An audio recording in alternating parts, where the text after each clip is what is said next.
سب کو یاد کرتے ہوئے رحم اللہ من قرأ سورہ مبارکۃ الفاتحہ.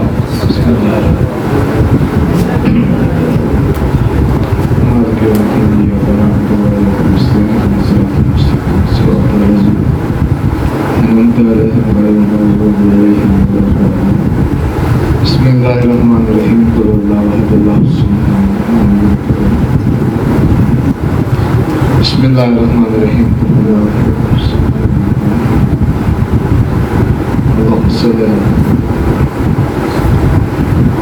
مجلس کی قبولیت کے لیے، آئمہ اطہار کی خوشنودی کے لیے، اپنے حواج کی قبولیت کے لیے، امام کے ظہور میں تاجیل کے لیے جتنے لوگ بھی زیارت کی تمنا رکھے ہوئے جی رہے ہیں، ان کا کربلا، شام اور مقامات مقدسہ پہ پہنچنے کے لیے ایک مرتبہ درود پڑھیں محمد علیہ کی زبان.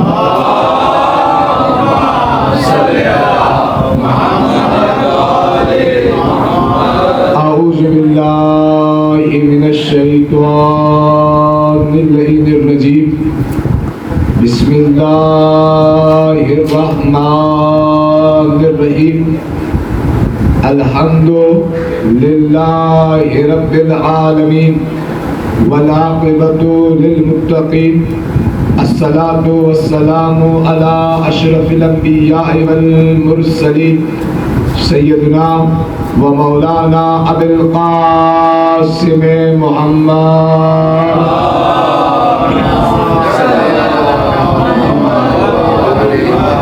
وعلى اہل بیتہ الطیبین الطاہرین المعصومین المظلومین ولعنت الدائمۃ علی اعدائهم اجمعین من یوم عداوتهم الى قیام یوم الدین. السلام علی الحسین وعلی علی ابن الحسین وعلی اولاد الحسین وعلی اصحاب الحسین. اما بعد فقد قال الرحمن فی القرآن بسم اللہ الرحمن الرحیم. وما خلقت الجن والانس الا لیعبدون.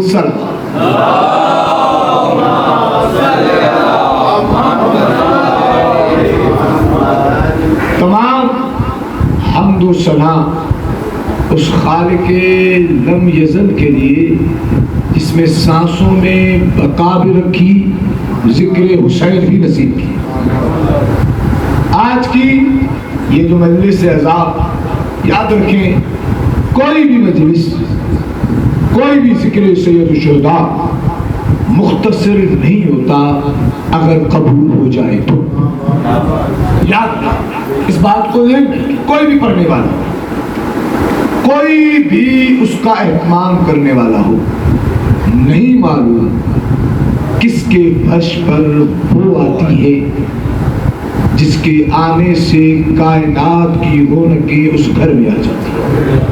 بڑی ساتھ ذکر سید الشہداء بہت بڑی اہمیت کا حامل ہے. میں نے کئی مقامات پر خصوصاً اس جملے پہ مجلس پڑھی کہ فرش عزا کی اہمیت کیا ہے.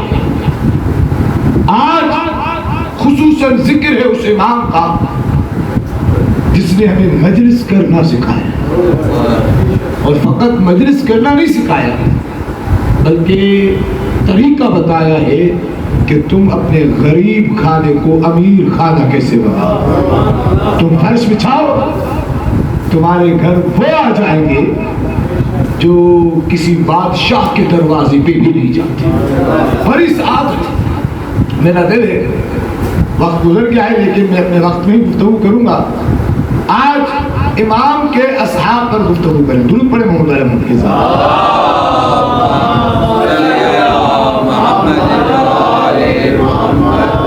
نعرے صلوات.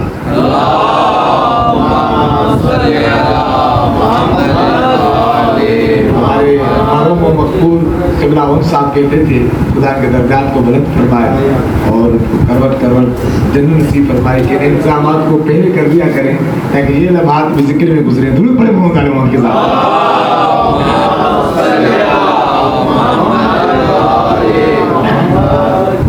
بارے نعرے صلوات.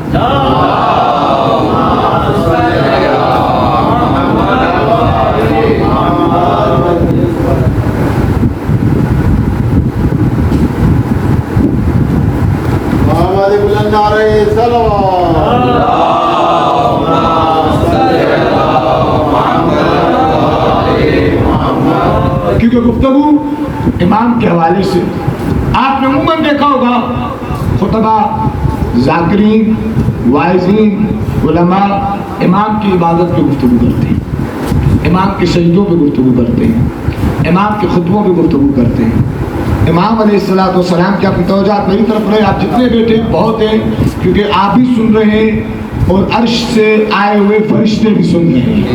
انشاءاللہ تعالیٰ مقبول مجلس ہوگی۔ امام کی عبادت میں گفتگو ہوتی ہے، سیف سجادیہ کی دعاؤں پہ گفتگو ہوتی ہے، نہیں ہوتی تو ایک چیز پہ گفتگو نہیں ہوتی، وہ ہے امام کے اصحاب۔ آپ دیکھیں کسی بھی شخصیت کا معیار اس کے دوست ہوتے ہیں۔ آپ دیکھیں نبی کو صحابہ جیسے بھی ملے، لیکن ان میں کوئی سلمان بھی تو تھا، کوئی ابو ذر بھی تو تھا، امیر المومنین کے پاس بھی سب تمار بھی تو تھے، مال کے اشتر بھی تو تھے۔ لیکن ایک سوال ہے، دیگر جتنے بھی ائمہ ہیں ان کو اپنے بابا سے تربیت شدہ اصحاب ملے، توجہ کیجیے، باوفا صاحب ملے، اور اس کے بعد انہوں نے محنت کی، ان کی تربیت کی دیگر اصحاب۔ سید سجاد کہ اصحاب کا موضوع اس لیے بھی اہمیت کا حامل ہے کہ بابا کے جتنے بھی باوفا صحابی تھے سب کے سب شہید ہوئے۔ اب جلیل القدر اصحاب کتنے ہیں وہاں کے؟ آبادی کتنی؟ مکے کی، توجہ کیجیے گا، مدینہ کی، کوفہ کی، خراسان کی، کیونکہ امام کے صحابی تو پورے عالم سے کہیں سے بھی ہو سکتے، خالی مکہ اور مدینہ کے تو نہیں۔ علامہ مجلسی علیہ رحمہ نے، اور اس جملے کی قدر کیجیے گا امام زمانہ کے حوالے سے بھی کہ اس موضوع پہ لوگ گفتگو نہیں کرتے، خندق اور خیبر پڑھ کے مجمع کو اٹھا دینا بہت آسان ہے، اہل محمد کے دروازے سے علم کو لے کر ان تک پہنچانا بہت مشکل ہے۔ لیکن اس میں خالی خطیبوں کا قصور نہیں ہے، اگر آپ مشکل موضوعات پر حوصلہ افزائی کریں گے تو سب پڑھیں گے۔ درود پڑھیں محمد علی کی ذات۔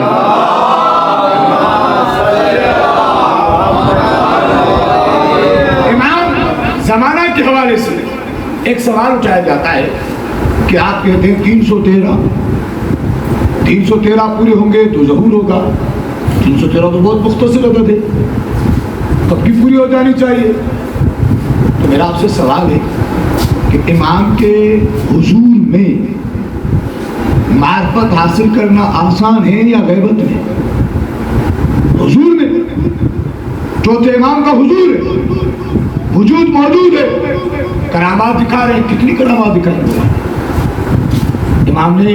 آپ کو معلوم ہے وہ مشہور و معروف واقعہ میں دوران نہیں جاتا کہ جناب محمد حنفیہ نے جب حجر اسود کو سلام کیا تو حجر اسود نے جواب نہ دیا، جب حسین کے بیٹے نے سلام کیا فقط جواب نہ دیا، ہاتھوں کو چوما۔ اتنی کرامات دیکھ رہے ہیں، اس کے باوجود صحابہ کی تعداد کتنی؟ علامہ مجلسی علیہ رحمہ، شیخ مفید، شیخ قلینی، شیخ صدوق، 4 علماء نے لکھا کہ صرف 270 صحابہ ٹوٹل، باوفا صحابہ کی تعداد 270، ان میں سے خاص صحابہ 7 صحابہ خاص کہ امام کے رازدار تھے، باقی سب کے سب امام علیہ السلام کی معرفت سے اجرا نہیں تھے۔ محب ہونا اور ہے، عاشق ہونا ہو۔ محبت ہر کوئی کرتا ہے، لیکن عشق جو کرتا ہے وہ گردنوں کو کٹواتا ہے۔ امام کا ایک صحابی مشہور و معروف نام شیعہ سنی کتابوں میں سعید ابن جبیر، پہلا شخص جس نے واقعہ کربلا کے بعد تفسیر قرآن لکھی، نام یاد رکھیے، سعید ابن جبیر۔ امام کے پاس بیٹھے، امام نے کہا سعید، توجہ کیجیے، بابارفت شخص، سعید مارے جاؤ گے۔ جب سعید کو امام نے اتنا علم دیا تو سعید پوچھ سکتے تھے نا، بولا کوئی دعا بتا دو بہت ٹل جائے، لیکن سعید نے یہ نہیں پوچھا. سعید نے کہا مولا بس اتنا بتا دو جب موت آئے گی آپ کی محبت تو ہوگی نا. مولا نے کہا سعید تمہیں ہماری محبت پہ موت آئے گی. وقت گزرتا جائے. سعید کو حجاج کے زمانے میں باندھ کے لایا. میں نے عرض کیا سعید کا مشکلہ کیا تھا, کام کیا تھا؟ قرآن پڑھا. توجہ کیجیے گا, تفسیر لکھنا. شہید کو جب گرفتار کر کے لایا دربار میں لوگ کھڑے ہوئے. توجہ کیجیے گا, ایک جملہ قیمتی آج کے دور کے حوالے سے گفتگو کرو. جن حالات میں آپ جی رہے ہو ان حالات کا سامنا کیسے کیا جائے یہ سعید ابن جبیر امام سجاد کے سامنے بتا رہے ہیں. سعید کو لایا گیا, لوگوں نے احتجاج کیا کہ قرآن کے معلم کو قتل کیا جا رہا ہے, قرآن کے مفسر کو قتل کیا جا رہا ہے, اس کا جرم کیا ہے بتاؤ. مجمع کھڑا ہو. حجاج نے کہا یہ صحابہ کا گستاخ ہے. یہ جملہ آج کہا جاتا ہے یہ صحابہ کا گستاخ ہے. سعید سے کہا سعید, لوگوں نے کہا سعید اپنا موقف پیش کرو. توجہ کیجیے گا. سعید نے کہا میں صحابہ کا گستاخ نہیں ہوں, میں کسی بھی نبی کے گستاخ کو صحابہ نہیں کہتا. میں صحابہ کا گستاخ نہیں ہوں لیکن میں کسی بھی گستاخ نبی کو صحابی نہیں مانتا. حجاج نے کہا میرا دوسرا سوال ہے. بتاؤ تو صحیح, علی افضل ہے یا پہلا خلیفہ افضل یا دوسرا خلیفہ افضل یا تیسرا خلیفہ افضل؟ اب سعید کا جواب سنیے گا. یہ ہوتی ہے علمیت, یہ ہوتی ہے عطائے علم سید سجاد, یہ ہوتی ہے امام سجاد کی شاگردی. جب کہا کون افضل ہے, سعید نے کہا مجھے کیا پتا کون افضل ہے. جو قرآن کی نظر میں افضل ہے وہ افضل ہے, جو اللہ کی نظر میں افضل ہے وہ افضل ہے. کہا بتاؤ ان سے خدا راضی ہے یا ناراض؟ کہا مجھے کیا پتا, اگر خدا راضی ہے تو رحمت اللہ, اگر خدا ناراض ہے تو لعنت اللہ. کہا کہ سعید بتا یہ جنت میں جائیں گے یا جہنم میں؟ سعید نے کہا نہ میں جنت بانٹتا ہوں نہ جہنم. اگر جنت میں گیا مل گئے تو بھی بتا دوں گا, اگر جہنم جانا ہوا تو بھی تمہیں بتا دوں گا. کہتا ہے سعید تم تقیہ کر رہے ہو, میں تمہیں قتل کروں گا. توجہ کیجیے گا, علی کے عاشق کی جرأت دیکھیے گا, سید سجاد کے شاگرد کی عظمت دیکھیے گا. حجاج کہتا ہے سعید میں تمہیں قتل کروں گا, کیسے قتل ہونا پسند کرو گے؟ شہید نے کہا یہ کوئی سوال ہے جیسے روز قیامت تم میرے ہاتھوں قتل ہونا پسند کرو؟ کیونکہ میں نے امام سے سنا ہے کہ مقتول اگر مظلوم ہوگا, یہاں تو مقتول قتل ہوگا, روز قیامت اللہ مقتول کو حکم دے گا تو قاتل کو قتل کر. جیسے تو میرے قتل کرے گا ویسے روز قیامت میں تجھے قتل کروں گا. اس نے جلال شہید کو قتل کر. توجہ کیجیے گا, علی کا عاشق موت سے نہیں ڈرتا, موت سے وہ ڈرے جسے قبر میں اندھیرا محسوس ہو, جسے اس کے مولا نے بتایا ہو تم قبر میں آؤ میں تمہارا منتظر ہوں گا.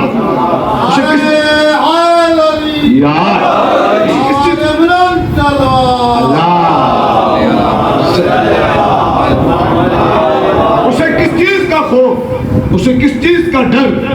سعید نے, جلاد نے سعید کے بالوں میں ہاتھ ڈالا بے تحقیق کے قرآن کی معلوم, اور سعید نے قرآن کی آیت پڑھ کے اپنے چہرے کو توجہ کیجیے گا قبلے کی طرف کیا اور کہا مومنوں اپنے رخوں کو قبلے کی طرف موڑ دو. سعید نے یہ آیت پڑھی اور اپنا چہرہ قبلے کی طرف کیا. اس نے کہا سعید تو رافضی ہے, تو علی کا عاشق ہے, میں تجھے قبلے کی طرف قتل نہیں کروں گا. جلال اس نے خنجر کو لیا, کہا تجھے میں خود قتل کروں گا. اور کہا توجہ کیجیے گا, سعید نے اپنے رخ کو جس طرف اس نے موڑا تھا, سعید نے قرآن کی دوسری آیت پڑھی مومنوں تمہارا چہرہ کہیں بھی ہو خدا تو ہر جگہ موجود ہے. توجہ کیجیے گا, جب یہ سعید کو قتل کرنا چاہتا تھا, اب سعید نے بہت بڑے علمی مسئلے کا جواب دے دیا. سعید نے کہا لوگوں سنو, لوگ کہتے ہیں رسول کے پاس علم غیب نہیں تھا, لوگ کہتے ہیں علی کے پاس علم غیب نہیں تھا, لوگ کہتے ہیں امام حسن کے پاس علم غیب نہیں تھا, لوگ کہتے ہیں حسین کے پاس علم غیب نہیں تھا, لوگ کہتے ہیں سید سجاد کے پاس علم غیب نہیں تھا. میں نہ امام ہوں میں نبی ہوں, میں ان کے در ادنا سا خادم ہوں, میں ایک خبر دیے جا رہا ہوں, اگر سچی ہو جائے تو مجھے کچھ نہ کہنا, اتنا ضرور کہنا اس نے اہل بیت کے دروازے سے جو خیرات پائی تھی وہ حقیقی تھی, اس کو کچھ خالی ہاتھ واپس نہیں آیا تھا. لوگوں نے کہا بتاؤ, کہا کہ دیکھو یہ کتنا ظالم ہے, اس کے ہاتھوں ہاتھوں قتل ہونے والا میں آخری شخص ہوں، نہ یہ رہے گا نہ اس کی حکومت رہے گی۔ لوگوں نے دیکھا حجاج کتنا بھی ظالم تھا، اس کے ہاتھوں قتل ہونے والا شہید پہلا شخص نہیں تھا بلکہ آخری شخص ضرور بنا۔ شہید کے بعد اس کی حکومت ختم ہو گئی۔ لوگ شہید کی قبر پر آئے اور آ کر کہنے لگے شہید تم نے سچ کہا تھا، تم نے سچ کہا تھا کہ حجاج نہ رہا نہ حجاج کی حکومت رہی۔ حضرت علامہ علی نقی نقد کہتے ہیں جب لوگوں نے شہید کی قبر پہ آ کر یہ کہا، شہید کی قبر سے آواز آئی یہ میرے کوئی کمال نہیں، یہ کمال ہے علی بن حسین کا کمال۔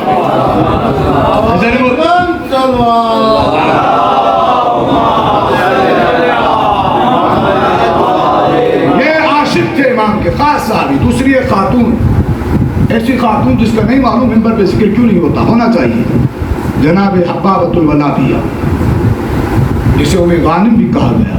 ام غانم یعنی ان کی ماں۔ آپ حیرت ہوگی اس بیوی کی عظمت سن کے، یہ وہ بیوی ہے جنہوں نے 8 اماموں کا دور دیکھا، من العلی الی العلی، علی ابن ابی طالب سے لے کر علی ابن موسیٰ رضا تک 8 اماموں کا دور۔ امام سجاد کی خاص پہلی مرتبہ یہ کنکروں کو لے کر علی ابن ابی طالب کی خدمت میں آئی۔ توجہ کیجیے گا، اور امام سجاد سے ان کا کیا تعلق ہے سنیے گا۔ جیسے آئیں اور مولا سے کہا مولا ان کنکروں پہ مہر تو لگا دے۔ مولا نے کہا کہ بابا کیوں، کیا ایمان کمزور ہو گئے؟ کہا کہ نہیں مولا، آپ کی محبت اور ولایت پر ایمان مضبوط ہے، تبھی تو لائی ہوں۔ آپ کا ہاتھ ہمارے ہاتھ جیسا تھوڑی ہے، تبھی تو کنکر لائی ہوں۔ مولا نے کنکر لیے، مہر لگا دی۔ میں رک نہیں رہا، آگے تیزی سے بڑھ رہا ہوں کیونکہ امام سجاد کا کھانا ہے۔ امام نے مہر لگا دی، ولایت کی مہر ہے۔ لوگ دور دور سے آتے تھے حبابہ کے کنکروں کی زیارت کرنے جن پہ علی کی ولایت کی مہر تھی۔ دیکھیں یہ لوگوں کے ایمان کی کمزوری تھی جو حبابہ کے کنکروں کی زیارت کرنے آتے تھے۔ اگر ایمان قوی ہوتے تو خود کنکروں پہ علی کی ولایت کی مہر لے لیتے۔ پھر امام حسن کا دور آیا، امام حسن کے پاس آئے، توجہ کیجیے گا، امام نے مہر لگا کی تھی۔ پھر امام حسین کا دور آیا، مولا نے مہر لگا کی تھی۔ پھر امام سجاد کے پاس آئے۔ قابل احترام عالم دین تشریف فرمائے، ان کی نہایت ہی زیادہ عمر لکھی گئی، کسی نے 92 برس لکھی، کسی نے 102 سال لکھی۔ آئے کمر جھکی ہوئی، بینائی جا چکی، جملے قدر کیجیے گا، سب کچھ کمزور ہے لیکن ایمان مضبوط ہے۔ اور مولا کے پاس آئے، امام سجاد سے کہا مولا ان کنکریوں پہ مہر لگا دے، ولایت کی مہر۔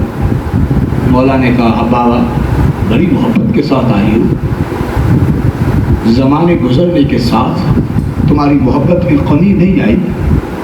کہا کہ مولا وہ دن نہ دیکھوں جس دن میں آپ کی محبت نہ ہو۔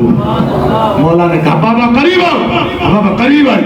مولا نے لوگوں کو جمع کیا، کہا بابا وہ کنکر دکھاؤ جن پہ 3 اماموں کی مہر ہے۔ بابا نے وہ کنکر دکھائے، پہلے امام کی مہر والے دکھائے، دوسرے امام کی مہر والے دکھائے، تیسرے امام کی مہر والے دے گئے۔ پھر امام نے کہا لوگوں یہ حبابہ ہے، حبابہ سے کہا کنکر دو۔ ان پہ امام نے مہر لگائی، مہر لگانے کے بعد کہا حبابہ ہم سے سچی محبت کرتی ہو، میں تمہاری محبت کی سچے ہونے کی گواہی دیتا ہوں، توجہ کیجیے گا۔ کہ حبابہ سورہ یوسف پڑھی ہے؟ جی مولا پڑھی ہے۔ کہ سورہ یوسف میں کیا ذکر ہے؟ تاکہ ذکر ہے اللہ نے جناب زلیخا کی جوانی کو پلٹا دیا تھا۔ مولا نے کہا یوسف کی محبت میں زلیخا کی جوانی پلٹی تھی۔ حبابہ زلیخا یوسف کے حسن سے محبت کرتی تھی، حبابہ تم ہمارے حسن سے نہیں ہماری ولایت سے محبت کرتی ہو، میں نے تمہاری جوانی کو پلٹا دیا۔ حبابہ کہ جب جوانی پلٹی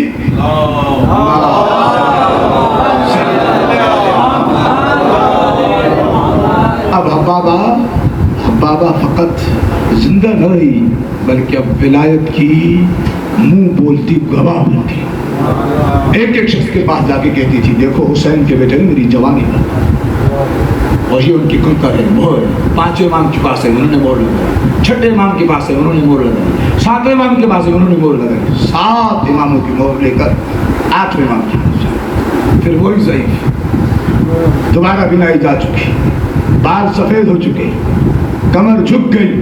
پھر دوبارہ وہی جملہ کہوں گا، سب کچھ کمزور ہے لیکن ولایت پر ایمان مضبوط ہے۔ آئیں اور آ کر کہا مولا مہر لگا دیں۔ مولا نے کہا بابا پہلے علی نے مہر لگائی، انہی کی تباہ میں سب اماموں نے مہر لگائی۔ دوسرے علی نے تمہاری جوانی پلٹائی، میں بھی تو علی ہوں، میں بھی تو علی ہوں، میں بھی تمہیں کچھ عنایت کرنا چاہتا ہوں تاکہ مولا عنایت کرے۔ مولا نے کہا بابا پہلے تو وہ حکم کر دو، ان پہ مہر لگائی۔ کہا بابا کتنے اماموں کی مہر ہو گئی؟ کہ مولا 8 اماموں کی مہر ہو گئی۔ کہا کیا کرو گی؟ کہا کہ ان کنکریوں کو اپنے ساتھ قبر میں لے جاؤں گی۔ توجہ کیجیے گا، توجہ کیجیے گا۔ مولا نے کہا بابا میں اس سے بڑھ کر دوں تمہیں؟ کہا کہ مولا عنایت کرے۔ 8 امام نے کہا یہ میری قمیض ہے، اس کا کفن پہنو۔ توجہ کیجیے گا، توجہ کیجیے گا کہ مولا عنایت اتنی؟ مولا نے کہا اس سے بڑھ کر عنایت کروں؟ کہا کہ جی مولا کرے۔ کہا بابا تمہیں 8 اماموں کے کنکروں کی مہر تمہارے ساتھ ہے جو تم قبر میں لے جاؤ گی۔ لوگ قبر میں رہیں گے قیامت تک، تم قیامت تک نہیں رہو گی، ظہور مہدی تک رہو گی۔ جب امام آئیں گے ان کے خاص 313 صحابی میں سے ایک تم۔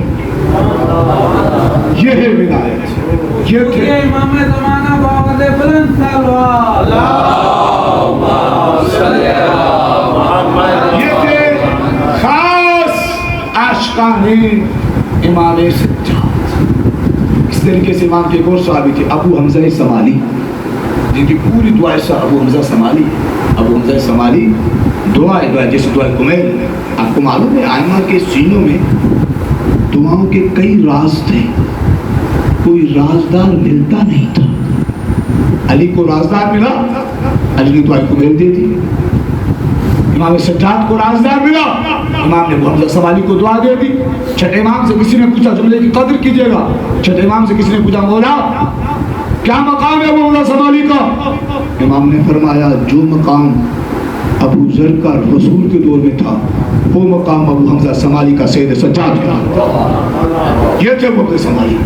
ایک اور ابو خالد کابلی۔ کون ابو خالد کابلی؟ یہ وہ شخص جو کابل کا رہنے والا تھا، افغانستان کا۔ آج جو لوگ افغانستان کے بارے میں بڑی بڑی باتیں کر رہے ہیں، ہمیں یہ کرنا چاہیے، ہمیں یہ کرنا چاہیے، ایک چھوٹا سا طالب علم اتنا کہوں گا ہمیں افغانستان کے علی والے شیعوں سے درد ہے۔ ہماری ہمدردی ان کے ساتھ ہے جو رات افغانستان کے عزاداروں کی یہ ہوئی رائے ہماری، اگر جو رائے ان کیوں کی، یہ ابو خالد کابلی قابل کرنے والا۔ میری نادانستہ قلیل مطالعے میں یہ پہلا شخص ہے جو کابل سے اہل بیت کے دروازے پہ پہنچا، پہلا شخص۔ اس سے پہلا شخص کابل سے نہیں ملتا، خراسان سے ملتے، کابل سے ملتا، پہلا شخص ہے جو چوتھے امام کے پاس پہنچا۔ اس کا نام ابو خالد کابلی نہیں تھا، اس کا نام دوسرا تھا، وہاں پہ ابو خالد کے نام سے مشہور امام کا خاص صحابی۔ توجہ کیجیے گا، میں بات کو مکمل کرنے لگا ہوں۔ یہ امام کی خدمت میں آیا، بار بار آتا تھا، بار بار آتا تھا، اتنا آیا غلام تنگ ہو گیا۔ کیوں؟ جیسے سلمان کا گزارا علی کے دروازے کے بغیر نہ تھا، ویسے میرا گزارا بھی علی کے دروازے کے بغیر نہیں۔ نہ میرا گھر ہے، نہ میرا مدینے میں کوئی جاننے والا ہے، مجھے تو بس علی جانتے ہیں۔ بار بار آیا، اس کی جب آیا غلام میں سے روکا، نوک جھوک ہوئی، امام نے آواز دی غلام سے چھوڑ دو ابو خالد کو۔ ابو خالد قدم بڑھا کے بڑھا۔ اس کے ذہن میں 2 سوال تھے، اس 2 سوالوں پہ توجہ کیجیے گا، بات ختم ہے۔ اس کے ذہن میں مجلس کا نتیجہ آپ کے حوالے کرنے لگا۔ پہلا سوال اس کے ذہن میں یہ تھا کہ میں اتنی دور سے آیا ہوں، امام کو میرا اصلی نام پتا ہے؟ پہلا سوال۔ دوسرا سوال اس کے ذہن میں تھا کہ میں نے ایک معجزہ دیکھا تھا امام کا، کہ حجر اسود نے امام کے ہاتھ چھوڑے تھے، میں نے اپنا پورا پرانا مذہب چھوڑ دیا، امام اپنی کرامات کیوں نہیں دکھاتے لوگوں کو؟ اگر کرامات دکھائے، میں آپ کو پہلے عرض کر چکا کہ خاص صحابی کتنے امام کے 270 ٹوٹل، ان میں پھر خاص الخاص 5 یا 7، اتنی قلیل تعداد معجزات دکھائیں، کرامات دکھائیں تاکہ لوگ ان کے ہو جائیں۔ یہ 2 سوال لے کے آیا، امام کو نہیں بتائے۔ ہم ان کو امام نہیں مانتے جنہیں سوال بتانے پڑے اور وہ جواب ڈھونڈتے پھرے، ہم تو انہیں امام مانتے ہیں جو سوال بھی بتائیں، جواب بھی بتائیں۔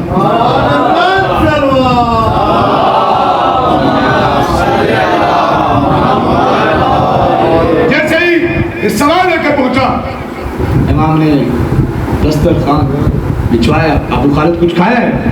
کہ مولا کچھ ہے ہی نہیں جو کھاؤں. آپ کے دروازے سے کھاتے ہیں, آپ کے ہی دروازے کا کھاتے. امام نے دسترخوان بچھوایا, کھانا کھا رہا تھا. کھانا کھاتے کھاتے امام نے کہا کنکر کھانا صحیح سے کھاؤ. اس کی حیرت کی انتہا نہ رہی. کہتا ہے مولا یہ میرا جو نام ہے کنکر, یہ تو صرف میری ماں جانتی ہے یا میں جانتا ہوں, آپ نے کیسے پہچان لیا؟ امام نے کہا ابو خالد میں امام ہوں, میں اپنے ہر شیعہ کا نام بھی جانتا ہوں, ان کی ماں کا نام بھی جانتا ہوں, ان کے باپ کا نام بھی جانتا ہوں, ان کی عمریں بھی جانتا ہوں, ان کی مشکل بھی جانتا ہوں, مشکل کا حل بھی جانتا ہوں. اس کے ذہن میں اب دوسرا سوال مل رہا ہے کہ آج دوسرے سوال کا جواب بھی ملے گا. یہ کھانا کھا رہا تھا, خلیفے کا بیٹا آیا, خلیفے دوم کا بیٹا عبداللہ ابن عمر آیا. امام کو سلام بھی نہیں کیا اور امام سے کہتا ہے حسین کے بیٹے گستاخانہ لہجے میں, حسین کے بیٹے میں نے سنا ہے آپ لوگوں کو بتا رہے ہیں کہ حضرت یونس کو اللہ نے شکم ماہی میں اس لیے رکھا تھا, توجہ کیجیے گا, کہ ان پر علی کی ولایت کو پیش کیا گیا. انہوں نے انکار نہیں کیا تھا, صرف توقف کیا تھا. امام نے کہا ایسا ہی ہے؟ میں نے کہا ہے. کہتا یہ کیسے ہو سکتا ہے؟ جب اس نے کہا کیسے ہو سکتا ہے, امام نے یہ نہیں کہا ایسے ہو سکتا ہے. امام نے کہا عبداللہ کیا میں تمہیں وہ مچھلی دکھا دوں؟ کیا میں اس مچھلی سے گواہی دلوا دوں؟ یہ خاموش ہو گیا. امام نے غلام کو کہا جاؤ تو پٹیاں لے کے آؤ.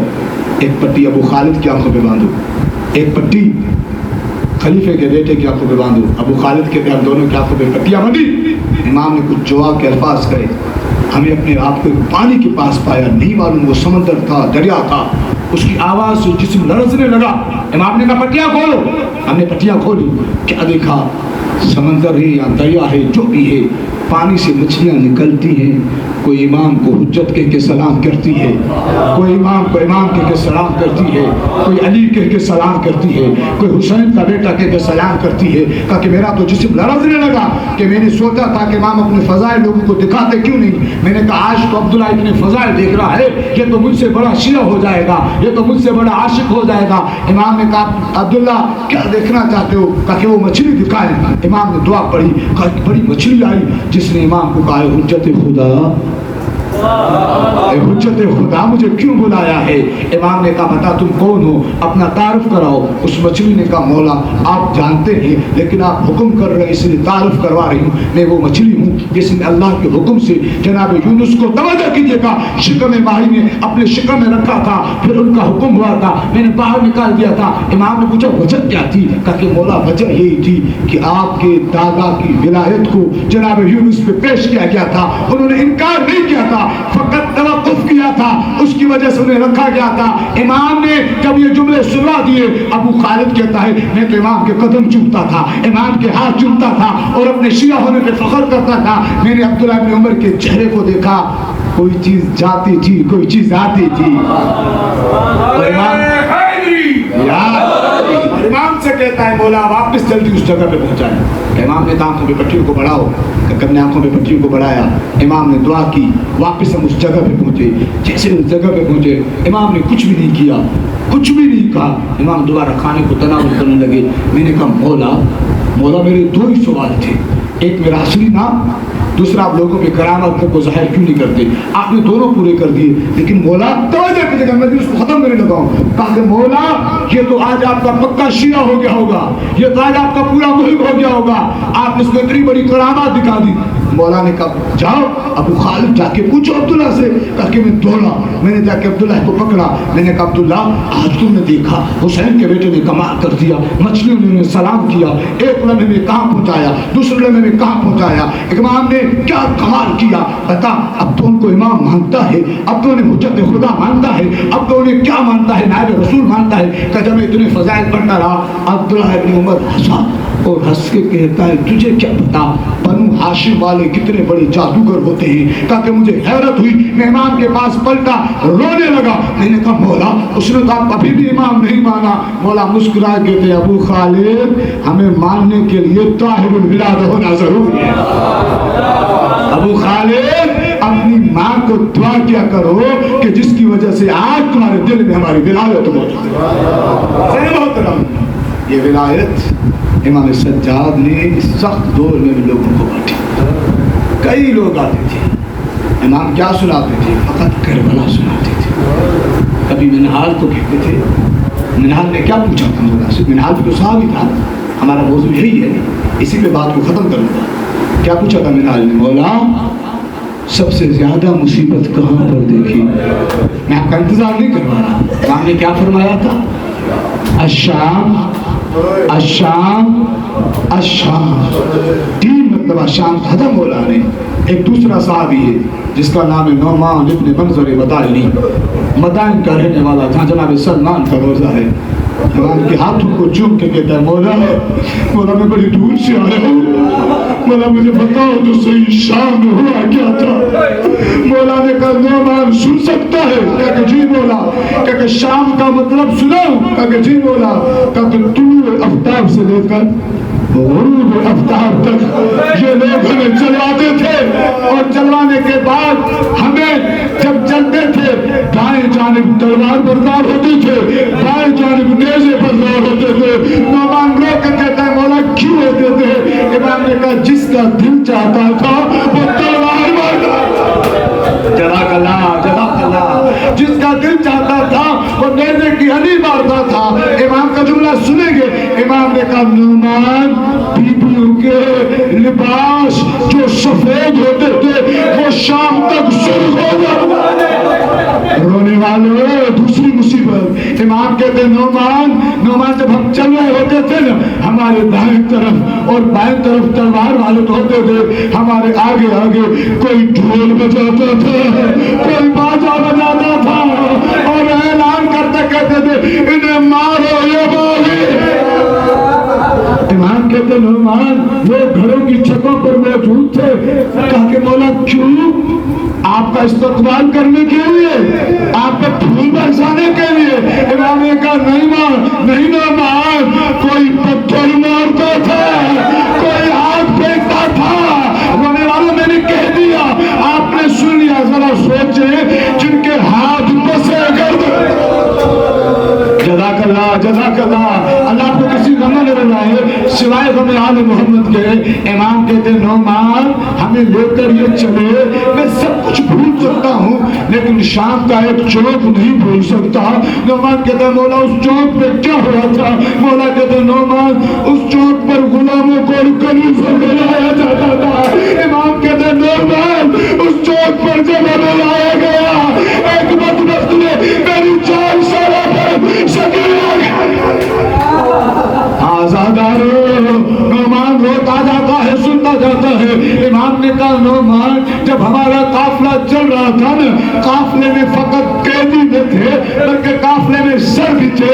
کہا کہ مولا کیا کرتے تھے اس سروں کو؟ کہا کہ میرے بابا کا سر اٹھاتے تھے، کبھی بی زینب کی سواری کے قریب لاتے تھے، کبھی بہن سکینہ کے قریب لاتے تھے۔ مولا کہتے نعمان یہ سر کے ساتھ کبھی زلفوں میں جزاک اللہ شرما کے نہ روئیں۔ اس امام کا مسائل ہے جو بازار میں جب جاتے تھے قصاب کو دیکھتے تھے، پوچھتے تھے تم نے اسے پانی پلایا؟ جب ذبیحے کے پانی کی خبر ملتی تھی رو کے کہتے تھے نانا آپ کے شہر میں جانور کو بھی پانی پلا کے ذبح کیا جاتا ہے، ہائے میرا غریب۔ نعمان کہتا ہے مولا ہو، کہا کہ فقط اتنا ہی نہیں، کبھی یہ میرے بھائی اکبر کا سر اور میرے اللہ کے محمد کے قریب لاتے تھے، کبھی میرے چھوٹے بھائی کے سر کو ان کی ماں میرے باپ کے قریب لے کے جاتے تھے۔ میں ہاتھ بڑھا کے کہتی تھی بچہ امام بیان کرتے جاتے ہیں، نعمان روتا جاتا ہے، رو کے کہتے ہیں نعمان نے شام کو کیسے بھولوں، نعمان نے شام کو کیسے بھولوں؟ ایک محلہ تھا جو یہودیوں کا محلہ تھا، ہمیں اس میں لایا گیا، ان کے دروازوں کو کھٹکا کے مسلمان کہتے تھے جس علی نے مرہب کو مارا تھا نا اس کی بیٹی آئی ہے۔ مولا نے کہا جب یہودیوں نے یہ سنا، یہودی گھر سے لکڑیاں لے کر پتھر لے کر آئے،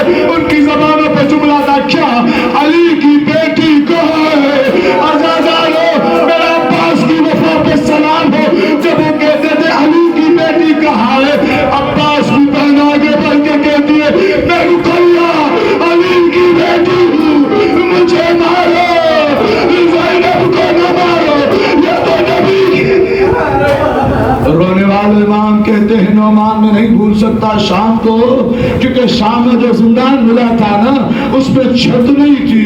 نعمان جب دھوپ آتی تھی بچے روتے تھے، بچوں کی مائیں روتی تھی۔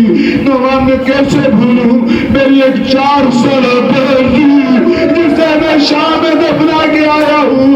نعمان کہتا ہے مولا جب بہن کا جنازہ اٹھایا ہوگا شام کے لوگ آئے ہوں گے۔ مولا کہتے ہیں ہاں مہمان آئے تھے، کوئی پتھر ازادارو میرا مولا رہا ہو کے آیا۔ کہاں پہ؟ مدینہ میں۔ امام کی شہادت کے دن قریب ہے، مولا مدینے واپس آئے۔ جب مدینے واپس آئے میرا امام محمد حنفیہ بھی نہیں آئے۔ چچا جو بھتیجے سے ملا، سینے سے لگایا، کمر پہ ہاتھ رکھ کے پرسہ دینا چاہا۔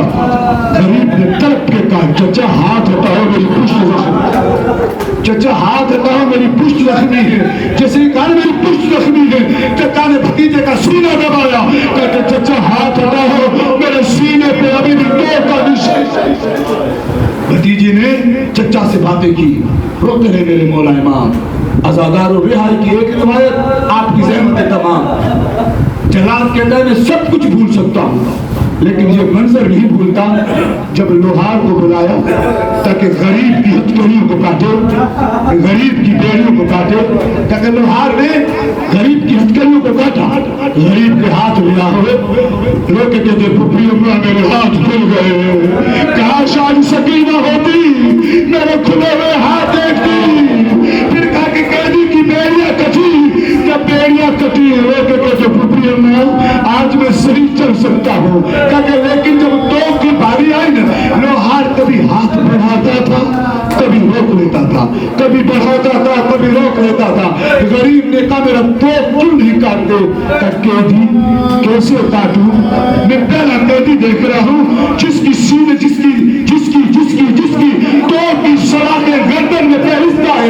قیدی مجھے ڈر لگتا ہے میں نے توپ کاٹا کہیں گردن کٹ جائے گی۔ غریب سر جھکا کے کھڑے ہیں، مجھے نہیں معلوم یہ توپ کیسے کٹا، کتنا لہو بہا، کتنی مرتبہ زینب پہ غشی طاری ہوئی، کیا گزری میرے مولا پر، کیا گزری امام باقر پر۔ مجھے ایک روایت ملتی ہے جب 35 برس کے بعد رہائی کے 35 برس کے بعد میرے مولا کو زہر و شدت ملی، امام تڑپ رہے ہیں، ایک طرف زید شہید کھڑے ہیں جو دودھ کا جام لے کے کھڑے ہیں، ایک طرف امام باقر موجود ہے جو ٹھنڈا پانی لے کے کھڑے ہیں۔ کہتے بابا پانی پیو یا شربت پیو بابا تاکہ زہر کی شدت کم ہو۔ مولا تڑپ کے کہتے ہیں نہ پانی پیوں گا نہ شربت پیوں گا، آج مجھے بابا کی یاد آ رہی ہے۔ ہائے میرا غریب بابا، ہائے میرا غریب بابا جو 3 دن کا پیاسا ذبح ہو گیا۔ امام نے کہا باقر میری وصیت یاد رکھنا، باقر جب مجھے قبر میں اتارنا میرے بابا کی غریبی کا مسائل۔ امام کی روح پرواز ہو گئی حدیث ختم، امام کی روح پرواز ہو گئی۔ غسل کا وقت آیا، جب غسل کا وقت آیا امام باقر اور جناب زید شہید غسل دے رہے، غسل دیتے دیتے امام باقر نے تڑپ کے کہا ہائے میرا غریب بابا۔ اس جملے کا مجلس ختم ہو جائے گی، آپ اتنے روئیں گے جتنا انعام چاہیں گے۔ جیسے ہی کہا میرا غریب بابا، زید شہید نے پوچھا بھائیہ کیا دے گا؟ کہا کہ بھائی کیسے بھولوں 35 برس ہو گئے اس توپ کو کیے ہوئے، واسل حبیب اللہ ان کے ابھی تک اس لوہے کا نشان میرے بابا کی گردن پہ۔ رحمت اللہ علی القوم الظالمین، ماتم سید